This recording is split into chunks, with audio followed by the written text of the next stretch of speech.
우리의 피난처 되신 하나님 아버지, 저희를 눈동자처럼 지켜주시고 사순절기에 성전으로 불러주시니 감사드립니다. 거룩하게 구별된 날에 성전에 나와 올려드리는 우리의 입술의 찬양을 받아 주시옵고 우리의 마음에 정직한 영을 새롭게 하여 주시옵소서. 우리의 중심에는 구원의 즐거움을 회복시켜 주옵시고 기쁨과 감격이 넘치는 예배 되게 하여 주시옵소서. 질병과 아픔과 고난의 무게와 풀리지 않는 시간의 무게 속에서 주님과 깊이 있는 만남이 있게 하옵시며 강야 같은 삶 속에서도 하나님의 뜻대로 시간을 채워서 꽃을 피우는 저희들 모두 되게 하여 주시옵소서. 연일 지속되는 코로나의 환경 속에서도 십자가 주님 바라보며 더욱 성전 사랑하며 기도의 자리, 은혜의 자리, 예배의 자리를 잘 지켜내게 하여 주시옵소서. 수많은 풍파 속에서 피 흘려 세우신 교회를 든든히 지켜주시고 강단을 통해 은혜를 내려주시니 감사를 드립니다. 늘 말씀과 은혜가 충만한 교회 되게 하여 주옵시고 세우신 담임 목사님의 말씀 사역에 능력과 건세를 덧입혀 주시옵소서.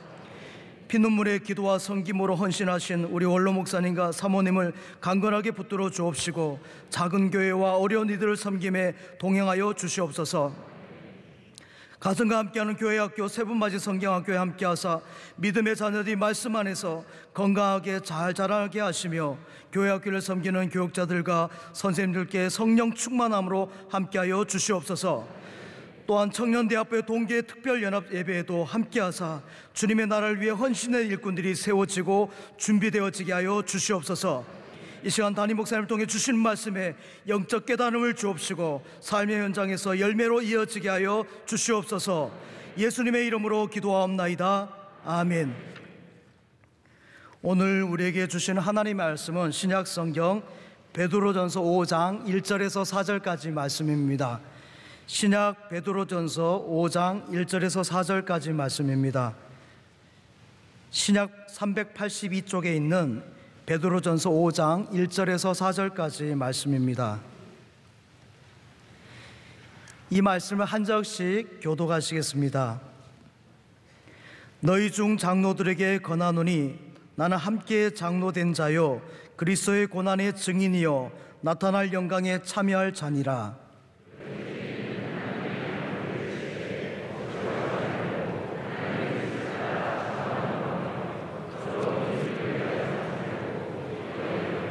맡은 자들에게 주장하는 자세를 하지 말고 양무리의 본이 되라. 그리하면 목자장이 나타나실 때 시들지 아니하는 영광의 간을 얻으리라. 아멘. 이제 담임 목사님께서 맡겨주신 사람들을 섬기는 자세라는 제목으로 말씀 전해주실 때 큰 은혜의 시간 되시기 바랍니다. 자, 이제 맡겨주신 사람들을 섬기는 자세 제목으로 하나님 말씀 전하겠습니다. 우리가 고난 중에 있을 때 고난이라는 것이 개인적인 고난도 있겠지만 공동체적인 고난이 있지 않습니까? 코로나의 위기는 개인적인 고난보다 사실은 공동체적인 고난이기도 하고요. 교회의 위기는, 우리 교회가 겪는 고난은 어떤 한 사람 한 사람의 고난 넘어서 우리 모두가 함께 느끼고 아파하는 고난입니다. 그때 정말 리더의 한마디가 중요하고요. 리더의 역할이 참 중요합니다. 제가 요즘에 제일 아쉬운 게 편하면서 아쉬운 게 뭐냐면 금요구역장 공부입니다. 이게 편해요. 금요일 안 하니까. 여러분도 편하시죠? 정말로요? 줌으로도 합니다. 제가 유튜브로라도 할 테니까 너무 편해지지 마시기를 바라고요. 저는 그래도 말씀을 한 번 안 준비한다는 게 저에게 정말 네? 그런데 그게 아쉬워요. 우리 교회의 많은 소그룹들, 우리 구역들에 세워주신 귀한 여종들, 각각의 리더들이 하나님의 말씀을 어떻게 그 구역에 전하느냐에 따라서 여러분 때로는 생명이 살아나기도 하고요, 때로는 시험이 들어서 교회를 떠나기도 합니다. 그래서 위기의 어려움 가운데 한마디 하는 것이 참 중요한 것을 많이 느낍니다. 가장이 집에 돌아와서 야, 힘들어서 못 해먹겠다, 이 한마디가 아이들을 두렵게 하고 떨리게 하고 때로는 아내의 힘을 다 빼앗죠. 아내가 아이 키우다가 아이들한테 야 너희들 때문에 내가 못 살겠다 그 한마디가 아이들의 생명을 깎아 먹습니다. 그렇기 때문에 어려울 때 한마디 하는 게 중요한 거예요. 그래서 오늘 이 고난의 시대에, 베드로 전서가 쓰여진 이 고난의 시대에 베드로가 주목하는 사람들은 단지 베드로가 이 편지를 보내는 이 교회 사람들 뿐만이 아니라 리더들을 향해서 말을 하는 겁니다. 장로들에게 나도 장로인데 너희의 한 사람으로서 내가 권한다라는 것이죠. 우리 장로들이 깨어서 이 고난을 이겨내고 고난 중에 믿음의 일들을 해서 본이 되어서, 본을 보여줘서 이 어려운 고난의 시기에 승리해야 한다, 면류관을 받아야 한다라는 것이 오늘 본문 말씀의 내용입니다. 고난의 시기에 리더는 정말로 중요합니다. 아브라함 링컨이 미국의 남북전쟁, 시빌 워죠. 그 같은 나라에서 얼마 전만 해도 한 15년 전, 20년 전만 해도 65만 명 죽었다고 했거든요. 그런데 미국의 빙이민턴에 있는 교수 한 명이 새롭게 연구를 해서 20%가 더 늘어난 75만 명이 죽었다고 연구 결과를 발표를 했는데 지금은 다 그거를 받아들였어요. 그러니까 군인만 75만 명이 죽었어요. 여러분, 강동구 인구가 몇 명이에요? 한 50만, 60만 되지 않아요? 다들 지금 강동구 인구를 우리가 알아야 하나라고 생각하시는데 그 정도 돼요. 하남이 많이 컸는데 아직 20만 정도 안 될 거예요. 그러니까 강동구 인구가 모두가 죽었다고 생각해 보세요. 이건 말도 안 되는 거거든요. 미국의 남북전쟁을 통해서 75만 명의 젊은 남자들이, 그것도 젊은 남자들만 75만 명이 죽었는데요. 그 상태에서 아브라함 링컨이 재선이 됩니다.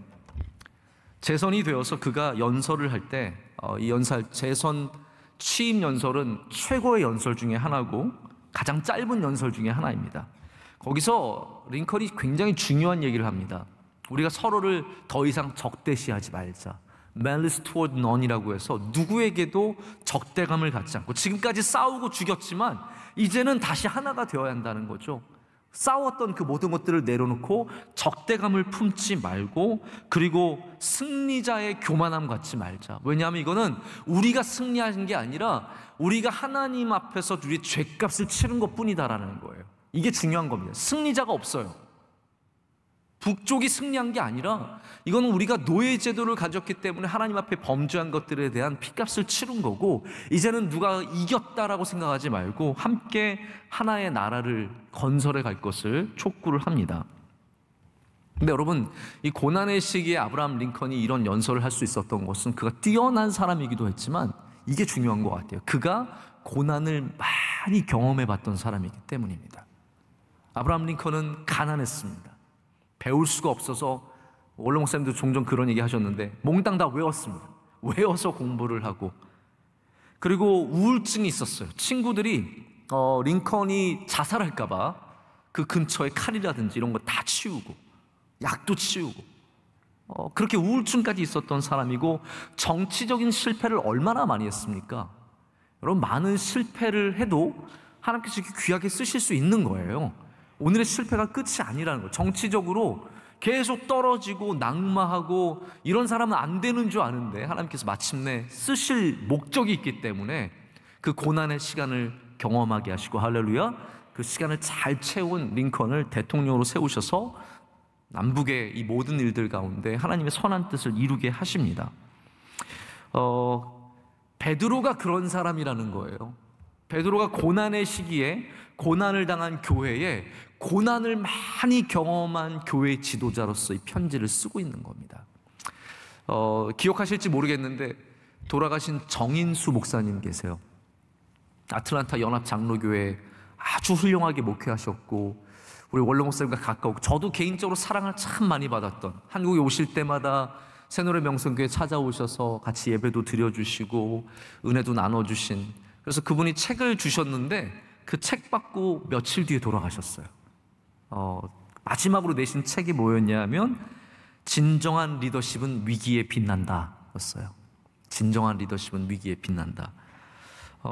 이 출간회 명성교회 또 우리 원로 목사님 도와주셔서 출간회를 아주 성대하게 하고 아틀란타로 돌아가셔서 바로 정말 너무 몸을 혹사하셔가지고 굉장히 안타깝게 돌아가셨어요. 근데 그 책의 내용들이 다 똑같은 맥락이에요. 이 수많은 고난과 환난, 정인수 목사님은 미국에 이민 목회를 하면서 정말로 많은 핍박과 고난도 당해보고 이 당회에 들어가서 수많은 모욕과 수많은 그런 안타까운 화살을 맞아보고 그 가운데도 버티고 이겨내고 기도하고 승리해서 마침내 정말 귀한 교회를 세우신 거거든요. 그분은 항상 이렇게 얘기하셨던 거예요. 위기에는 리더십이 중요하다는 거죠. 위기의 리더가 어떤 자세를 갖고 있느냐, 어떻게 기도하느냐, 그것을 화합으로 이끌어내느냐, 할렐루야, 화합으로 이끌어내느냐, 아니면 그냥 싸움으로 놔두느냐, 이런 거 하나하나가 그 공동체의 운명을 결정짓는 거라는 거예요. 그래서 지금 베드로는요, 이 교회, 이 사람들, 사랑하는 백성들에게, 주님의 백성들에게 편지를 보내면서 너희 장로들, 너희들이 정말로 본이 되어서 그들을 섬겨야 할 때라는 겁니다. 이 고난의 시기를 지나가는 자들과 함께하고 그들을 돌보고, 오늘 말씀을 보면 치라고 되어 있잖아요. 약물을 치라고 되어 있고, 그래서 잘 섬겨서 그들을 살아나도록 은혜를 베푸는 그런 사람이 되라고 얘기하고 있습니다.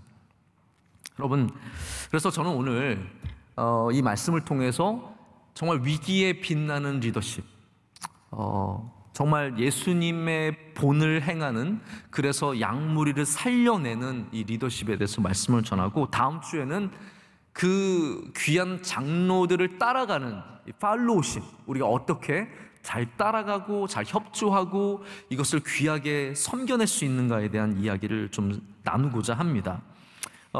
제가 몇 주 전에 이제 선한 청직이라는 말씀을 드리고 은혜의 청직이라는 말씀을 드렸는데, 우리 모두는 청지기로 부름받았어요. 우리 모두는 청지기예요. 우리 모두가 지켜야 될 게 있어요. 자, 그런데 오늘 말씀은 이제는 특별한 그룹에게 주시는 말씀이에요. 바로 장로라고 하는 그룹이죠. 이 장로라고 하는 그룹에게 모두가 청지기지만 모든 청지기들이 다 양떼를 돌보는 건 아니에요. 하나님께서 그렇게 맡기시진 않으셨어요. 양떼는 하나님께서 이렇게 장로들에게 맡기신 거예요. 제가 좀 이따 설명을 드리겠지만, 이제 장로라는 것은 여러 종류가 있어요. 신약 시대 때 교회가 그렇게 발달하는 게 아니기 때문에 이 장로라는 직분 하나로 많은 것들을 감당했는데, 지금은 세분화되었죠. 여기 나오는 장로님들은 지금으로 보자면 목사를 말하는 겁니다. 이 목사가 하나님의 양떼를 치는 사람들로서 부름받았음과 그것을 잘 감당하고, 그리고 중요한 게 있어요. 자세가 올바라야 된다는 거예요. 여러분, 그렇지 않습니까? 섬기면 되는 거 아니에요? 섬기면 되는 거 아니에요? 그런데 하나님은 그렇지 않다라는 겁니다. 섬기는 자세가 중요하대요. 이게 하나님의 늘 법칙이에요. 예배 드리면 되잖아요.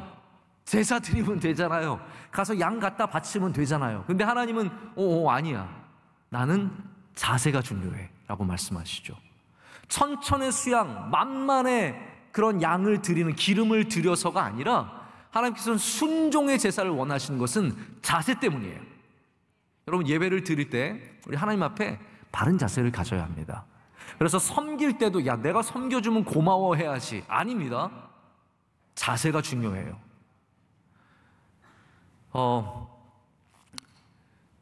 아침에 여러분들은 집에서 아직도 아내가 해주는 아침밥을 드시고 계시면 정말 복받은 줄 아셔야 됩니다. 복받은 줄 아셔야 됩니다. 저는 일찌감치 아침을 제가 준비했습니다. 아예 그냥 그거는 제가 좋아해서요. 제가 유학 생활할 때는 아침을 제가 늘 이렇게 베이글, 수고도 없어요. 저는 밥 먹지도 않으니까, 저는 아침에 밥을 먹어본 역사가 거의 없으니까 그냥 베이글 사가지고 구워가지고 치즈 발라서 먹으면 되는 거니까 간단해서 제가 늘 준비를 했습니다. 근데 만약에 아내가 준비하든 남편이 준비하든, 야, 내가 준비했으니까 너는 먹기나 잘 먹어, 그렇다면 여러분, 그 아침이 과연 맛있겠습니까? 아침을 주더라도 사랑의 자세로, 네? 이거 별거 아니지만 맛있게 드세요. 이것과 야, 나 이거 아침 차리냐 고생했는데 잘 찼으니까 처먹어. 이거는요 너무 다른 거예요. 가정에서 선한 일을 행할 때도 좋은, 내가 설거지 해주니까 그냥 고마운 줄 알아, 이게 아니라 어떤 것을 하든 가정에서도 자세가 중요합니다. 선물을 줄 때도 야 그냥 가져, 그리고 나 마음에 안 들어, 야 줬는데 그것도 마음에 안 들고 그냥 써, 이게 아니라 선물을 주더라도 좋은 자세로 주는 게 중요하죠. 아이들을 위해서 무엇인가 해줄 때도 자세가 중요한 거예요. 모든 것은, 그것이 위를 향할 땐 더욱더 중요하지만 아래를 향할 때도 옆을 향할 때도 하나님은 자세를 가지라고 말씀하시는 겁니다. 자, 그렇기 때문에 마치 여기를 보면은 장로가, 이 목사가 양떼를 치는 일이잖아요. 그러니까 양을 잘 치면 되잖아요. 근데 하나님께서는 그 양을 치는, 너희가 아래를 향해서 가는 그 섬김에도 자세가 필요하다는 거예요. 자세가 있어야 된다는 겁니다. 하나님께서 기뻐하시는 자세가 있고 기뻐하시지 않는 자세가 있는 거예요. 그냥 네가 얼마나 수고하고 얼마나 열심을 내고 얼마나 정성을 썼느냐의 문제가 아니라 바로 하나님이 기뻐하시는 자세를 가졌느냐의 문제예요. 설교를 얼마나 잘하고 목회를 얼마나 잘하고 똑똑하느냐의 문제가 아니라 하나님이 기뻐하시는 장로의 자세를 가졌느냐, 이것이 오늘 말씀의 핵심입니다. 어떤 자세를 가져야 하느냐. 여기 말씀을 보면은 그 자세가 2절과 3절에 아주 자세하게 나옵니다. 한번 여러분 우리 같이 2절의 말씀 읽어볼까요? 너희 중에 있는 하나님의 양 무리를 치되 억지로 하지 말고 하나님의 뜻을 따라 자원함으로 하며 더러운 이득을 위하여 하지 말고 기꺼이 하며 맡은 자들에게 주장하는 자세를 하지 말고 양 무리의 본이 되라. 아멘. 여러분, 이 말씀만 봐도 하나님께서 우리가 어떠한 자세를 갖기를 원하시는지 우리가 구체적으로 분명하게 알 수 있습니다. 하나님은 우리가 겸손하기를 원하시는 거고요, 하나님은 우리가 예수님처럼 섬기기를 원하시는 겁니다. 예수님께서 병을 고쳐주시고 약한 자를 도와주시고 소외되고 외면된 자들을 그냥 함께 하신 것이 아니라 그들과 함께 하시는 자세가 있으셨습니다. 제자들을 그냥 발을 씻겨주신 것이 아니라 제자들을 씻겨주실 때의 자세가 있었습니다. 바로 무릎을 꿇고 수건을 허리에 두르고 주님께서 친히 닦아주신 그 모든 것들은 예수님이 그냥 섬기신 분이 아니라 섬김의 자세를 갖고 계셨다는 거예요. 여러분, 무엇을 하든 자세가 중요합니다. 그거는 뭐 운동도 마찬가지고 찬양도 마찬가지고 악기도 마찬가지고 뭘 해도 자세가 중요한데 신앙생활은 더욱더 자세가 중요해요. 우리가 하나님 앞에 이 자세가 흐트러지지 않는 그런 주님의 종들이 되기를 간절히 소망합니다. 제가 이제 한 번은 저희 사무실에 어떤 목사님이 찾아오셔서 갑자기 찾아오셨는데 어쨌든 제가 모셔서 말씀을 듣기 시작하는데 저는 이제 한 30분 정도 얘기하고 가실 줄 알았어요.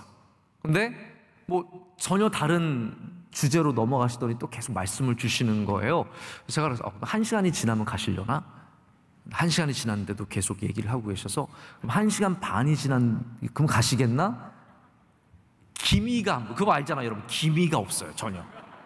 어떠한 그런 끝도 없는 시작, 알파와 오메가 되시는 막 그런 분위기로 하시는 거예요. 그래서 제가 점점 저의 자세가 나빠지는 거예요. 그런 거 있잖아요. 여러분들도 제가 설교 9시 때 보십시오. 자세 나빠집니다. 자세가 어떤 자세가 되냐면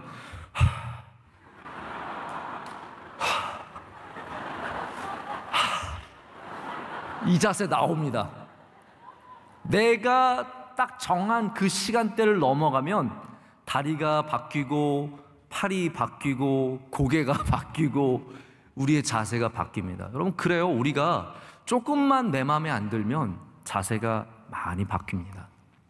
신앙의 중심 중에 하나는 어떻게 하나님 앞에 자세를 유지할 수 있는가. 내가 복을 받고 은혜를 받고 이 교회에서 많은 덕을 쌓고 수많은 공로를 세웠어도 어떻게 그 자세가 바뀌지 않을 수 있을까? 제가 원로 목사님 이야기를 뭐 일부러 많이 하려고 하진 않습니다. 그런데 우리 원로 목사님의 기도의 자세는 참 변치 않는 것 같아요. 늘 무릎을 꿇고 주님 앞에 겸손히 기도하는 그 자세가 변치 않는 것은 하나님을 향한 자세가 변치 않기 때문입니다. 바라기는 우리 모두의 자세가 이렇게 주님 앞에서 아름답게 유지되고 우리 주님 만나는 그때에도 우리 똑같은 자세로, 더 겸손한 자세로 만나는 은혜가 있기를 원합니다. 자, 그래서 오늘 말씀은 장로이면서 그리스도의 고난의 증인이고 앞으로 나타날 영광에 참여할 자로서 베드로가 말씀을 전하고 있습니다. 제가 아까 말씀드렸지만 장로는 신약에서는 특별히 가르침의 직분을 갖고 있는 사람들이, 장로들이 많습니다. 물론 감독도 있고 집사도 있고 그런데 다 각각 다른 임무들이 있거든요. 장로는 원래 두 장로로 나뉘어요. 사실 우리 장로교 안에서도 목사 장로와 사역 장로로 나뉘는 겁니다. 그래서 우리 사역 장로님들께서 교회를 돌보시고 함께 당회에서 좋은 것들을 결정하는 것이고, 목사 장로는 주님의 말씀을 전하는데 굉장히 집중하고 교인들을 돌보는 일에 집중을 하는 거예요. 그래서 오늘 말씀에 해당되는 장로는 목사이기도 하지만 제가 바라는 것은 우리 모두가 나에게 주시는 말씀으로 알고, 할렐루야, 나에게 주시는 말씀으로 알고 꼭 은혜를 받으시기를 축복합니다. 우리 교회 정말 바라기는 많은 분들이 장로의 직분이 있든 없든 장로의 마음을 가지시고, 언젠가는 우리 교회도 여자 장로가 세워질 수 있잖아요. 네, 하시고 싶으세요? 네, 그 여자 장로의 마음을 갖고 우리 모두가 똑같은 마음을 갖고 이 말씀을 들었으면 좋겠습니다. 이것이 하나님의 교회의 리더가 해야 될 일이고, 하나님의 말씀을 가르치며 특별히 고난 중에 있는 자들을 잘 돌보는 일이 바로 장로들이 해야 되는 일이라는 거예요. 근데 이 고난의 증인이며 나타날 영광에 참여할 자라는 표현이 있습니다. 실제로 베드로는 예수님 고난의 증인이잖아요. 예수님의 고난을 받고 옆에서 목도했고 그리고 도망가기도 했고 자기가 피하려고 노력을 했던 사람입니다. 그래서 예수님의 고난을 받던 사람으로서 고난이 어떤 의미를 갖고 있는지, 그리고 자신이 그것을 경험하면서 예수 그리스도의 고난으로 여겼기 때문에, 그래서 그리스도의 고난의 증인이면서 동시에 앞으로 나타날 하나님이 주실 영광, 반드시 주실 그 영광에 참여할 자라고 얘기를 하고 있습니다.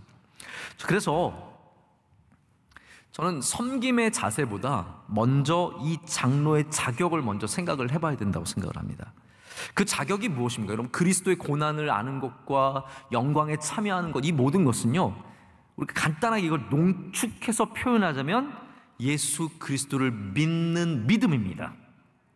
다시 말씀드릴게요. 그냥 단순한 고난, 단순한 영광, 이것으로 우리가 말할 수 없고, 이거는 장로가 되기 위해서는요, 하나님께 쓰임받는 리더가 되기 위해서는 반드시 예수 그리스도를 바로 믿는 그 믿음이 필요하다라는 거예요. 여러분, 잠언의 유명한 말씀 중에 하나가 4장 23절의 말씀, 모든 지킬 만한 것 중에 더욱 내 마음을 지키라, 생명의 근원이 이에서 남이니라 라는 말씀이 있습니다. 이걸 다르게 말하자면요, 우리 그리스도인들이 반드시 지켜야 하는 것이 있는데 그것이 바로 믿음이라는 겁니다. 우리의 믿음을 지켜야 됩니다. 그래야 그것을 반드시 깨끗하게 지켜내야 모든 것들을 건강하게 지킬 수 있어요. 하야타라고 하는 호텔 이름과 똑같은 하야타라고 하는 리더십 강의자가 이 말씀을 인용하면서 우리의 믿음, 우리의 마음을 지키지 않으면 여기서 솟아나는 셈이 우리의 가정과 우리의 친구들과 우리의 직장과 우리 모든 것에 굉장히 심각한 타격을 입힐 수 있다고 얘기를 합니다. 여러분, 맞습니다. 교회에서 자격 없는 자, 여러분, 그 자격이라는 것은 뭐 대학교를 어디 나왔는지, 직업이 무엇인지, 몇 평에 사는지, 그게 자격이 아니라 바로 이 믿음이라고 하는 예수 그리스도의 고난을 알고 그리고 그 받을 영광을 믿는 이 믿음이 없는, 자격이 없는 사람이 리더가 되면은 여러분, 교회가 위기에 빠지게 되는 겁니다. 큰 문제에 빠지게 되는 거예요. 그래서 몇 년을 섬겼다고 해서 그냥 장로가 되는 게 아닙니다. 제가 오늘 낮에 드린 말씀의 내용이 그런 거 아닙니까? 몇 년이 지나갔다고 그냥 공로가 쌓이는 게 아니라는 거예요. 거기서 정말 예수 그리스도를 만나고 믿음의 훈련을 받고 성장해야만 진짜 그 세월의 의미가 있는 겁니다. 그래서 장로는 몇 년을 교회 다녔느냐, 몇 년을 수고했느냐, 몇 년을 섬겼느냐의 문제가 아니라 정말 이 믿음의 자격이 있느냐의 문제입니다. 제가 바라기는 우리 교인들, 이미 그 자격을 잘 갖추신 분들이 끝까지 이 믿음을 지키는 은혜가 있기를 원합니다. 자, 그리고 2절의 말씀으로 하나님의 양무리를 치라는 말씀이 있습니다. 네, 여러분 이거 어디서 들어본 말씀 아니세요? 혹시? 어디서 들어보셨을 것 같아요? 양무리를 치라. 이거 바로 예수님과 베드로가 바로 그 유명한 디베레아 바닷가에서 나눈 이야기 아닙니까? 내가 나를 사랑하느냐? 네, 주님, 내가 주님을 사랑하는 주님께서 아십니다. 그랬더니 주님 뭐라 그러십니까? 내 양을 치라. 내 양을 먹이라. 내 양을 치라 라고 다시 말씀하시거든요. 그래서 베드로는 지금 자기가 자기의 권위로 그냥 자기를 따르는 사람들에게 양무리를 치라고 말하는 것이 아닙니다. 바로 주님의 말씀을 증언하고 있는 거예요. 그것이 바로 양무리를 치는 것의 핵심입니다. 우리가 영원히 잊지 말아야 할 것이 있습니다. 그건 뭐냐면 우리의 진정한 목자는 누구십니까? 예수 그리스도라는 거예요. 그래서 여기 베드로가 굉장히 지혜로워요. 양무리를 치랬어요. 이게 원어적인 표현을 보면 목자가 되라라는 말이에요. 그들의 목자가 되라. 우리가 목자예요. 그래서 사실 목사예요. 그런데 베드로는 4절에 가서 네가 진짜 목자는 아니야 라고 얘기해줘요. 뭐가 나옵니까? 목자장이 나타나셔요. 바로 예수님께서 참되신 목자장이라는 겁니다. Chief Shepherd, 목자 중에서 최고의 목자. 우리 모두, 그러니까 CEO가 Chief Executive Officer잖아요. 그 회사의 최고 결정자, 경영자인데 많은 경우에는 CEO가 물론 전문 경영인들도 있지만 오너예요. 오너. 다시 말하자면 양의 주인은 누구입니까? 예수 그리스도. 우리는 그 양을 치는 사람들. 그래서 여기 나오는 목자는 너희가 목자로서 양을 치라고, 너희가 목자가 되라는 것은 그들의 주인이 되라는 말씀이 아니고요, 그들을 섬기라는 말씀이에요. 그들과 함께하라는 말씀이에요. 저는 이거에 대해서 굉장히 심각하게 받아들입니다. 내가 주님의 양떼의 주인이 될 수 없고 오직 주님만이 이 양떼의 참된 주인이시라는 거. 나는 양떼를 치는, 섬기는 직분을 갖고 있다라는 거. 근데 여러분, 양을 친다는 것이 무슨 말일까요? 양을 친다는 것은 양과 함께 있는 것을 말합니다. 지금 제가 고난이라는 컨텍스트를 말씀드렸거든요. 지금 이 교회는 고난 중에 있는 교회예요. 사실 여러분, 명성교회가 참 감사한 것은 우리가 고난 중에 있었는데 고난 중에 안 있는 것처럼 늘 예배를 드리고 건강하게 있었어요. 할렐루야. 하나님께서 주신 특별한 은혜라고 생각을 해요. 이게 막 교회 분위기가 우울하고 야, 우리 끝났다 이제 어떡하냐 이런 분위기로 갔으면 굉장히 어려웠을 텐데, 우리가 참 어려울 때도 여러분께서 정말 힘을 내서 또 눈물로 기도하시면서 이 교회를 잘 지켜주신 거, 하나님께서 여러분에게 상을 주실 줄로 믿습니다. 그래서 양떼가 지금 고난 중에 있는데 우리 양을 치는 목자들이 해야 되는 게 뭐냐면 그때 양들과 함께 있는 겁니다. 자, 보세요. 막 비바람이 막 칩니다. 비바람이 막 치는데 양들이 막 밖에서 막 비바람 하면서 막 비바람을 막 맞고 있어요. 그때 양떼를 치던 목자가 그 양과 함께 있을까요? 아니면 자기 집으로 들어갈까요? 제가 중동에서 실제로 목자에 대한 이야기를 책으로 쓰신 미국 목사님의 책을 아주 즐겨봤어요. 이거를 보면 생생한 내용들이 많이 나와요. 지금 중동에 가서 목자들 직접 본 거예요. 근데 그 이야기 중에 어떤 이야기가 있냐면 한 14살쯤 된 아이가 양을 치러 나갔어요. 근데 비바람이 많이 왔어요. 비바람이 많이 와가지고 양을 데리고 들어왔는데 몇 마리가 빠진 거예요. 여러분, 만약에 여러분이 부모고 내 아들이 14살, 저는 벌써 눈물 날 것 같아요. 우리 14살짜리 아들이 바깥에 막 험한 곳에 가서 양을 치다가 정말 우박이랑 비랑 맞고 막 몰골이 형편없이 돌아왔어요. 근데 양이 한두 마리 없대요. 그러면 여러분, 양이 중요해요? 영민이가 중요해요? 아들이 중요하잖아요. 근데 목자들은 안 그렇다는 거예요. 목자들은 절대로 안 그렇대요. 그래서 이 아들이 돌아왔는데 그 아버지가 너 나가. 다시 나가서 그 양을 찾아와. 그래서 그 비바람 치고 그 강한 바람 치는데 그 아들이 다시 나가서 울면서 돌아왔어. 못 찾았다고. 그때 아버지가 다시 나가서 그 양을 찾아가지고 돌아옵니다. 그 양들과 함께 하는 거예요. 여러분, 제가 아까 전에 낮에 불과 오부 예배 드린 지 1시간 반밖에 안 됐어요. 오부 예배 마친 지 얼마 안 된 시간인데요, 제가 말씀을 드릴 때 하나님께서 우리를 고난의 틀 안에 넣으실 때 우리와 함께 그 안으로 들어오신다고 말씀드렸습니다. 할렐루야. 우리가 고난의 틀 안으로 들어갈 때, 우리가 환난의 역경의 시간 속으로 들어갈 때 하나님께서 우리를 너 거기 한번 가서 고생해봐가 아니라 그 광야로, 그 감옥으로, 그 환난의 자리에 우리와 함께 오신다고 말씀을 드렸어요. 그것이 바로 목자의 정체성이에요. 목자의 정체성은 양을 몇 마리 갖고 있느냐, 양의 얼굴 생김새를 알고 양고기 잘하고 이런 게 아니라 목자의 정체성은 바로 이렇게 고난을 당하는 양과 함께하는 것에 있습니다. 그래서 장로에게 양을 치라라고 말한 것이 그냥 단순히 양을 치는 권세를 누리라고 한 것이 아니라 그들의 고난에 함께 동참하라는 거예요. 그들의 고난의 자리에 함께 있으라는 겁니다.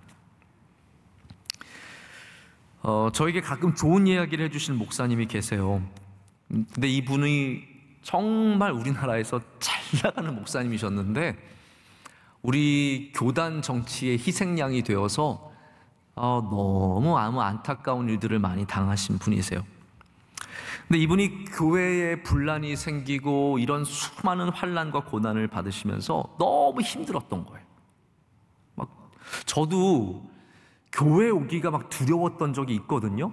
근데 그때 제가 이 목사님이 해주신 조언이 너무 도움이 됐어요. 이게 아주 제가 몇 년 전에 들은 이야기인데 그분이 어떤 얘기를 해주셨냐면, 교회가 분란이 생기고 막 서로 싸우는 분위기가 생길 때 목사님 너무 힘드니까 장로님들이 오셔서 그렇게 얘기했대요. 목사님, 지금 너무 시끄럽고 너무 힘드니까 목사님 자리를 좀 비우세요. 자리를 좀 피하세요. 한 3달만 미국에 다녀오세요. 그래서 이 목사님이 그게 낫겠다. 나도 너무 스트레스를 받고 교인들도 내가 없으면 좀 잠잠해지지 않겠냐. 그래서 3달 동안 정말 교회를 떠나셨대요. 교회를 떠나서 미국에서 기도하시면서, 그래서 거기서 지켜보면서 안타까운 마음을 가지셨던 거죠. 근데 정말 안타까운 건 뭐냐면 그 3달 만에 교인들이 다 떠나갔대요. 다 떠나갔대요.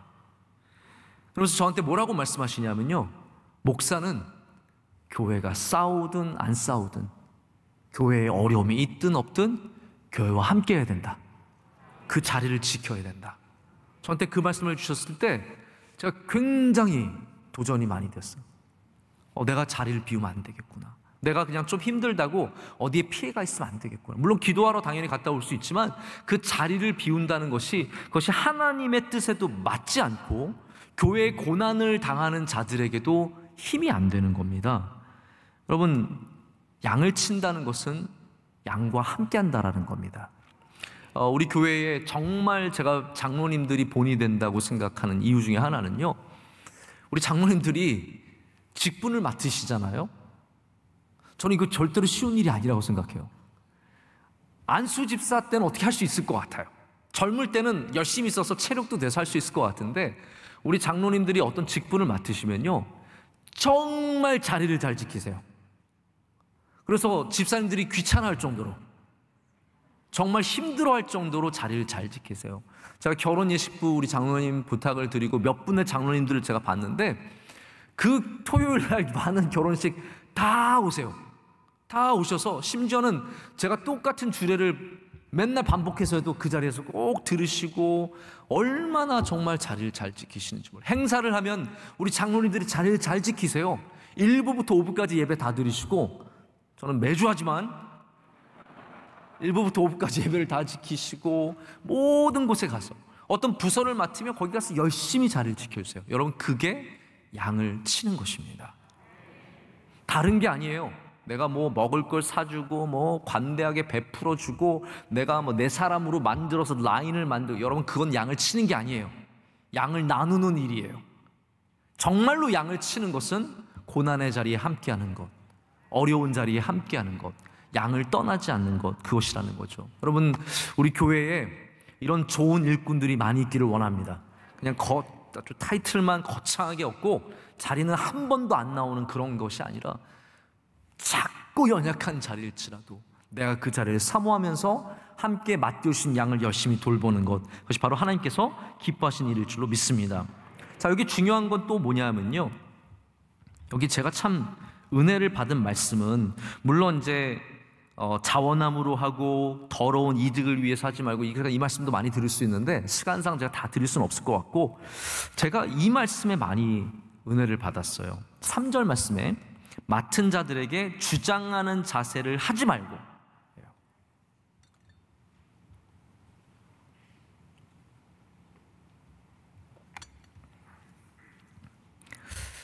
이 주장하지 말라는 말이 내 의견을 강하게 피력하지 말라는 말씀이 아닙니다. 주장하지 말라는 말이 내 아이디어를 내지 말라는 말씀도 아니고요, 내 의견을 말하지 말라는 말씀도 아니에요. 이 주장하지 말라는 말씀은 무슨 말이냐면 주인 행세를 하지 말라는 말씀이에요. 이게 참 귀한 말씀이에요. 주인 행세를 하지 마라. 그래서 영어에는 lording it over, 너가 그들의 주인, 로드가 되지 말라라는 거예요. 이거를 메시지 성경의 유진 피터슨 목사님은 보싱 하지 말라 그랬어요. 네가 그들의 보스가 되지 말라. 이게 다 똑같은 맥락입니다. 교회에 하나님께서 맡겨주신 직분이 있고 우리에게 맡겨주신 사명이 있는데, 그것이 네가 그 교회의 주인이라는 말은 아니거든요. 여러분, 명성교회 주인 누구십니까? 우리의 목자장 예수 그리스도이십니다. 그렇기 때문에 어느 누구도 주인 행세를 하면 안 돼요. 어느 누구도 어디에 가서 내가 여기의 주인이다, 내가 이 단체의 주인이다. 여러분, 제가 그때도 한번 말씀드린 적 있지만 어떤 제가 아는 유명한 교회는 성가대를 없앴어요. 왜 성가대를 없앴냐면, 오해하지 마십시오. 성가대에 있는 분들이 다 그런 가능성이 있어서가 아니라, 그 교회 성가대에서 몇 명의 사람들이 나 여기서 지휘를 오래 했고, 내가 여기서 대장을 오래 했고, 내가 여기서 뼈가 굵고 내 사람들이고 내가 관리하고 내가 주인이 되는 거예요.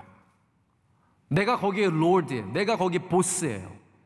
그렇게 되다 보면 교회를 위해서 존재하는 성가대가 아니라, 여러분, 성가대지 뭐라 그러는 거 아니에요. 우리 교회는 안 그러니까요. 할렐루야. 우리 교회는 안 그러니까 마음 편하게 들으세요. 성가대가 교회를 위해서 존재하는 게 아니라 그 사람을 위해서 존재하게 되는 겁니다. 교회의 어떤 분야도 마찬가지고 어떤 부서도 마찬가지예요. 누구도 주인이 아닙니다. 우리는 양을 치는 부름받은 주님의 종들일 뿐이에요. 그래서 절대로 어떤 누구도 lord it over, boss it around, 죄송합니다, 이 짓을 하면 안 돼요. 이 짓을 하면 안 돼요. 그건 저에게도 마찬가지고 여러분에게도 마찬가지입니다. 하지만 저는 이런 마음은 있어요. 교회에는 주인의식을 가진 사람은 많아야 돼요. 아멘. 자, 이거를 분별을 못하시면 제가 설교를 못할 것 같아요. 주인의식은 갖되 주인 행세를 하지 말아야 돼요. 주인의식은 여러분 많이 가지시길 축복합니다. 그런데 내가 주인인 것처럼 행세하는 것은, 거기는 교만함이 있고요, 주인 행세에는 다 그런 모습들이 있어요. 왜냐하면 이 기업들 보면 갑인 기업들이 있잖아요.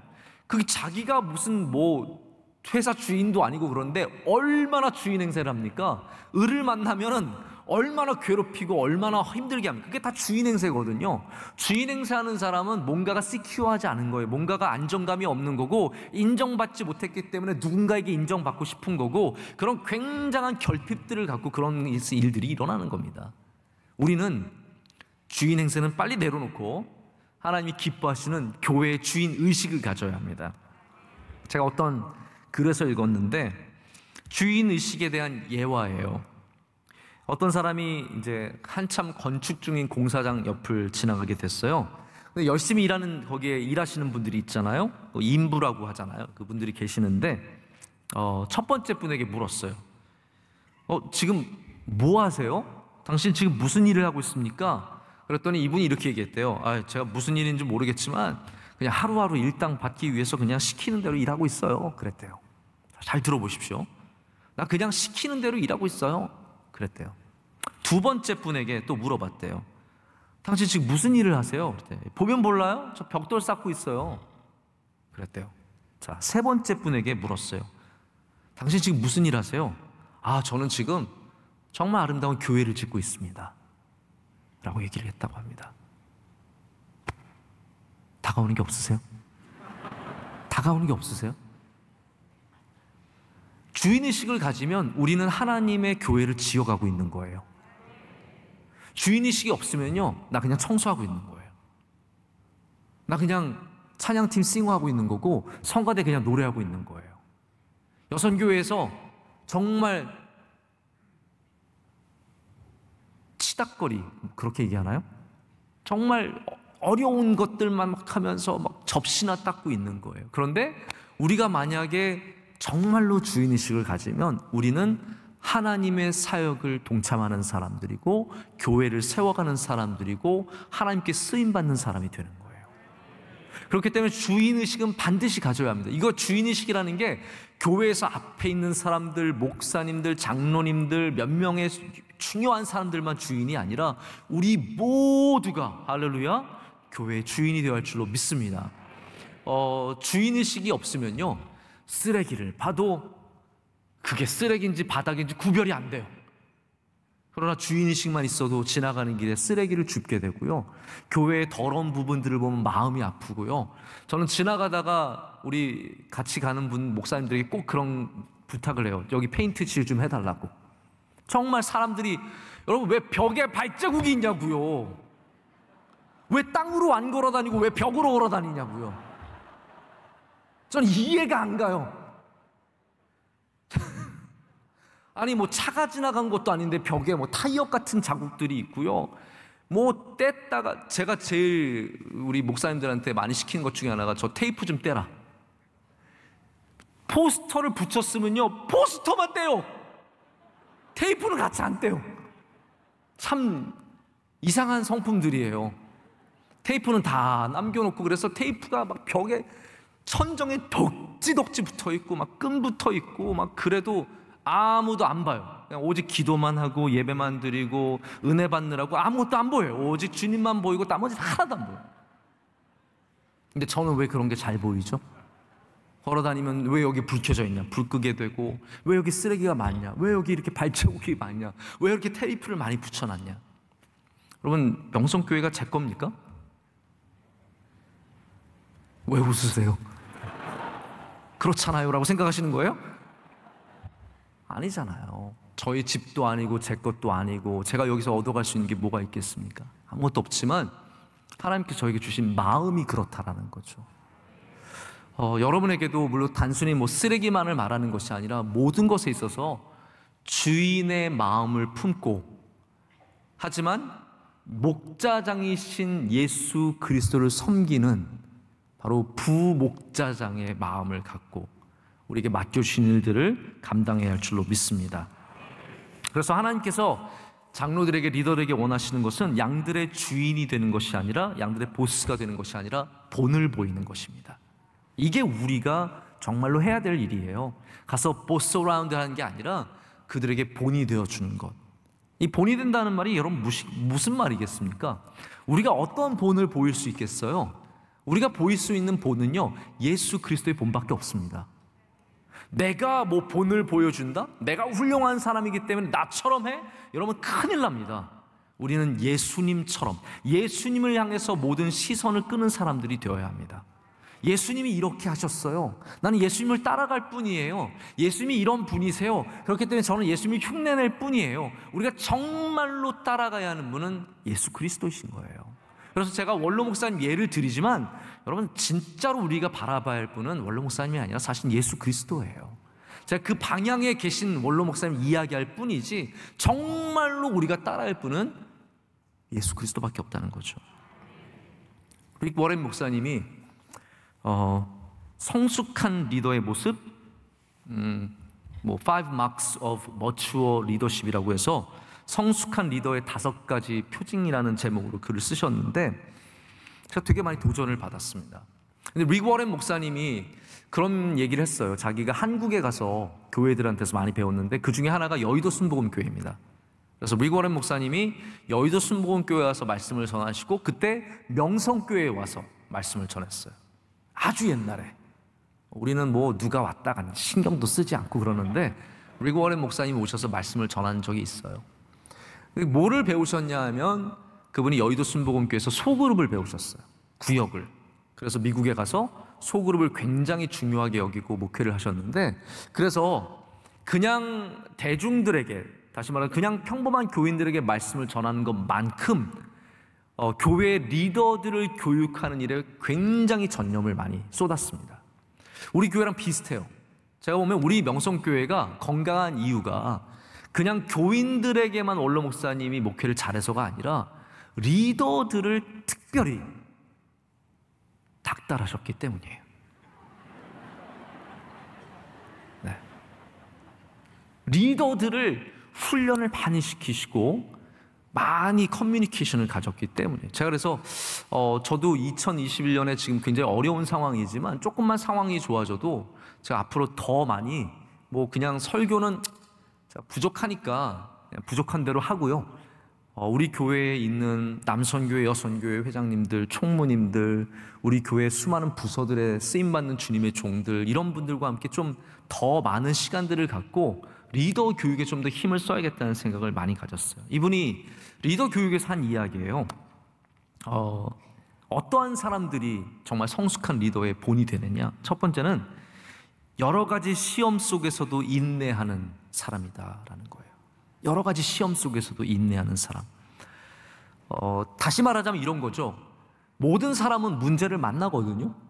우리 교회에서 특별히 일을 섬길 때도 문제를 많이 만납니다. 근데 문제를 어떻게 다루느냐, 이게 참 중요한 거예요. 문제가 왔을 때 답답해하고 속상해하고 억울해하고 불평과 불만이 있는 사람이 있는가 하면 문제가 왔는데도 그 압박감 속에서도 감사를 잃지 않고 주님을 붙잡고 그 사람들을 섬기는 사람이 있다는 거죠. 어떤 사람이 본이 되겠습니까? 여러분 앞에 서가지고 자꾸 불평, 불만하고 문제의 어려움을 토로하면서 난 이래서 못해, 쟤 때문에 못하겠다. 저는 그런 말 많이 듣거든요. 저 사람 때문에 못하겠어요. 저 사람만 없으면 할 것 같아요. 그 사람 없으면요 다른 사람이 또 와서 똑같이 합니다.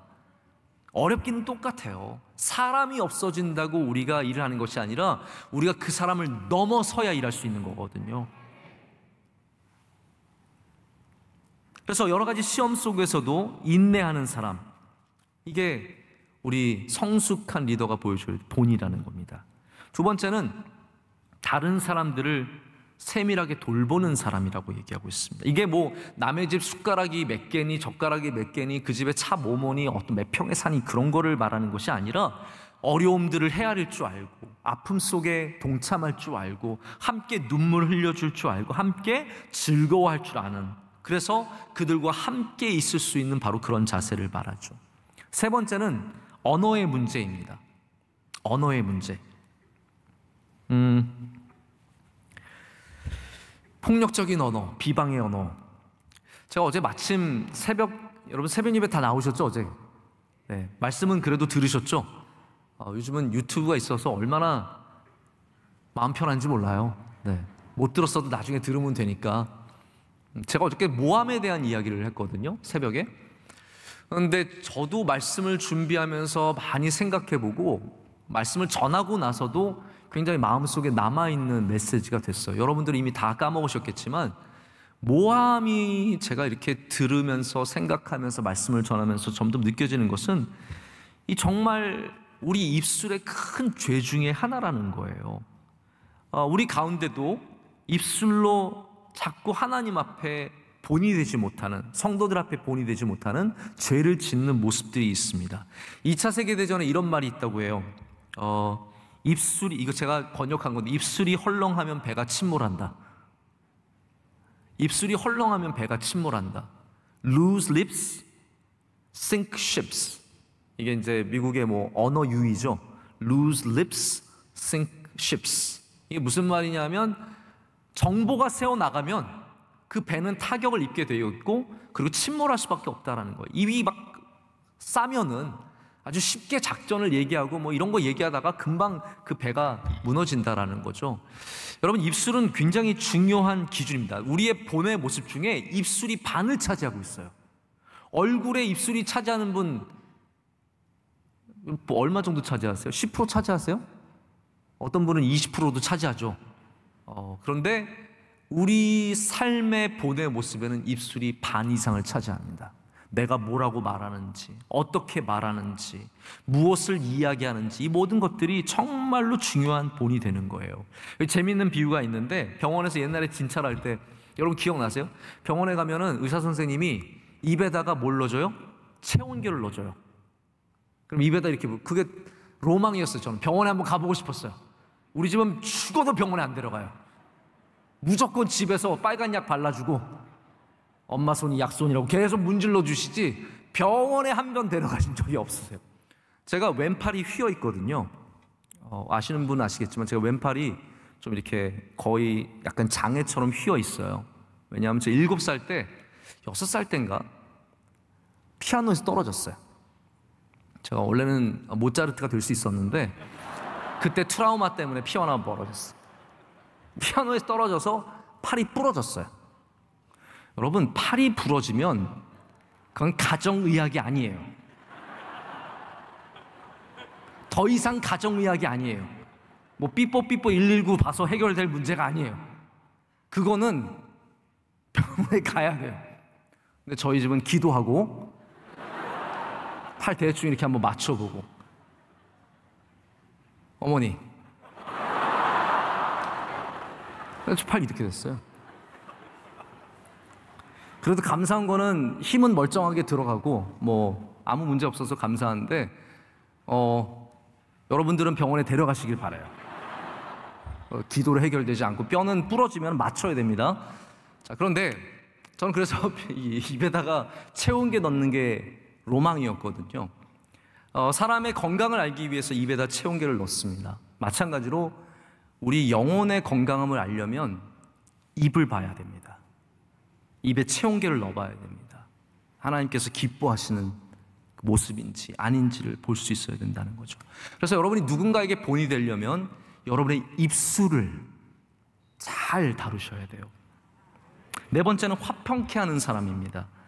싸움을 걸고 싸움을 만들어내고 논쟁거리를 만들어내고 그러는 리더들도 많이 있습니다. 아니, 세상에는 이런 리더들이요 각광받고 쓰임받을 수 있어요. 그러나 교회는 그렇지 않습니다. 교회는 무슨 일이든지 논쟁하려고 하는 사람, 자꾸 말꼬투리, 제가 가장 안타까운 사람들이 말꼬투리 잡고 사는 사람들이에요. 여러분, 사람이 싸우다 보면 유치해져요. 그렇죠? 유치해질 때 하는 게 뭐냐면 말꼬리 잡는 거예요. 아이들 싸울 때 보십시오. 아이들 싸우는 내용이 대부분은요, 중심은 하나도 없어요. 주제는 없고 말꼬리 잡는 거예요, 서로. 계속해서 그렇게 싸우다가 싸움이 더 깊어지고 폭력을 행사하게 되고 엄마 아빠 오게 되고 같이 집안끼리 싸우게 되고 엉망진창이 되는 겁니다. 그러면 교회는 누가 본이 된 리더냐? 평화를 만드는 사람, 화평케 하는 사람, 어디를 가든지 갈등을 누르고 그 안에서 하나님의 영광이 나타나도록 힘쓰는 사람, 이런 사람이 주님께 쓰임받는 주의 종들이 될 줄로 믿습니다. 마지막으로 5번째는 인내하며 기도하는 사람입니다. 저는 이 부분 굉장히 중요하게 여기는데요, 기도하는 사람들을 보면 인내심이 많아요. 인내하는 사람이 기도하는 게 아니라 기도하는 사람은 인내심을 갖고 있습니다. 성숙한 그리스도인들은 인내할 줄 압니다. 이 고난의 시대에도 인내하는 자세가 있는 거죠. 어린아이들은 지금 당장이에요. Right now. 지금 달라고. 지금 아니면 떼쓰고 지금 아니면 화냅니다. 그러나 어른들은 어떻습니까? 기다릴 줄 알죠. 성숙한 사람들은 기다릴 줄 아는 거예요. 여러분이 누군가에게 본이 되고자 한다면 인내를 보여줘야 됩니다. 기도함의 인내. 여러분, 이 5가지가 뭐 다 기억을 하실 수는 없겠지만 우리가 본을 보여주는 굉장히 중요한 자세입니다. 이제 제가 말씀을 맺겠습니다. 오늘 좀 찬양도 하고 그래서 길어졌는데요, 오늘 말씀의 마지막에 우리에게 상을 주시는 분의 이야기가 나옵니다. 바로 목자장 예수 그리스도죠. 우리는 부목자예요. 부목사가 아니라 부목자예요. 우린 주님께 잠시 쓰임받는 일꾼들이고, 진짜 목자장, 진짜 이 양떼의 주인, 이 모든 것의 주인은 예수 그리스도입니다. 근데 주님께서 우리가 열심히 했을 때 수고했다로 끝나지 않으세요. 주님은 상을 주신 분이세요. 전 이게 너무, 제가 좀 천박해서 그런가요? 전 이게 너무 좋더라고요. 주님은 상 주시는 분, 주님은 우리에게 면류관 씌워주시는 분. 수고했다, 잘했다, 내가 너무 좋다 하시면서 우리를 부르시는 거예요. 그래서 오늘 말씀에 보면 영광의 관인데요, 시들지 아니하는 영광의 관이라고 되어 있어요. 이 관이라는 것은 뭐 월계관이든 금관이든 모든 것에 쓰이는 표현이에요. 하나님께서 우리에게 월계관을 씌워주실 수도 있고, 어떤 사람은 금관을, 어떤 사람은 은관을, 어떤 사람은 다이아몬드 관을 씌워줄 수 있겠죠. 그 모든 것이 중요한 것은 하나님께서 영원토록 기억하시는 상이라는 겁니다. 시들지 않는, 그것은 세상에서의 영광만을 말하는 게 아닌 거라고 생각해요. 정말 우리가 기대하고 바라는 것은 세상에서 시들지 않는 영광이 아니라 주님 앞에 시들지 않는 영광 아닙니까? 하나님께서 영원토록 기억하실 바로 그 영광의 면류관, 그것을 약속해 주십니다. 그래서 장로는, 목사는, 목자는, 리더들은, 섬기는 자들은 내가 치는 양에게서 무엇을 받으려고 하지 말고요, 하나님에게서 받을 생각을 해야 합니다. 이게 마지막 결론이에요. 내가 치는 양떼에게서 존경과 사랑과 물질과 모든 것들을 받으려고 하지 말고 바로 우리 주님께 받으려는 마음을 가질 때 섭섭함이 없고요, 아쉬움이 없고, 거기에 참된 감사함이 있을 줄로 믿습니다. 여러분의 자리에서 끝까지 주님을 잘 섬겨주시고 주님의 말씀대로 행하시는 저와 여러분 되기를 원합니다. 오늘 저녁에도 주님께 예배하게 하심을 감사합니다. 우리의 영원한 길, 생명의 길 되신 주님을 붙잡습니다. 우리의 목자장이 되셔서 우리를 돌보시는 주님을 의지합니다. 하나님, 모든 성도들 비바람치고 어려운 광야에서 우리 목자 되신 주님을 바라보며 이 걸음을 잘 이어가게 하여 주시오며, 하나님, 어느 누구도 낙오하지 않게 하시고 믿음 버리지 않게 하여 주시고 끝까지 믿음으로 승리할 수 있는 주의 백성들이 되게 하여 주시옵소서. 하나님, 주의 종이 본이 되지 못해서 너무 부끄럽습니다. 하나님, 우리 사랑하는 성도들 주님을 바라보며 더욱더 본을 받게 하시고, 세워주신 우리 교회의 귀한 장로님들과 권사님들과 안수집사님들과 모든 부서에서 수고하고 애쓰는 우리 남선교회 회장, 총무, 모든 부서의 귀한 임원들, 하나님께서 한 분 한 분 성령 충만케 하셔서 그들을 통해서 인내를 이루며 주님의 뜻을 이루며 하나님께서 영광 받으실 줄로 믿습니다. 부족한 우리들에게 오셔서 우리 입술을 주장하여 주시고 새롭게 하시고 우리의 마음 가운데 역사하셔서 하나님 마음을 지켜주시되 평생의 믿음을 지켜서 우리 생명의 근원이 믿음임을 잊지 않고 살아가게 하여 주시옵소서. 우리의 참 목자 되신 예수 그리스도의 이름으로 간절히 기도드립니다.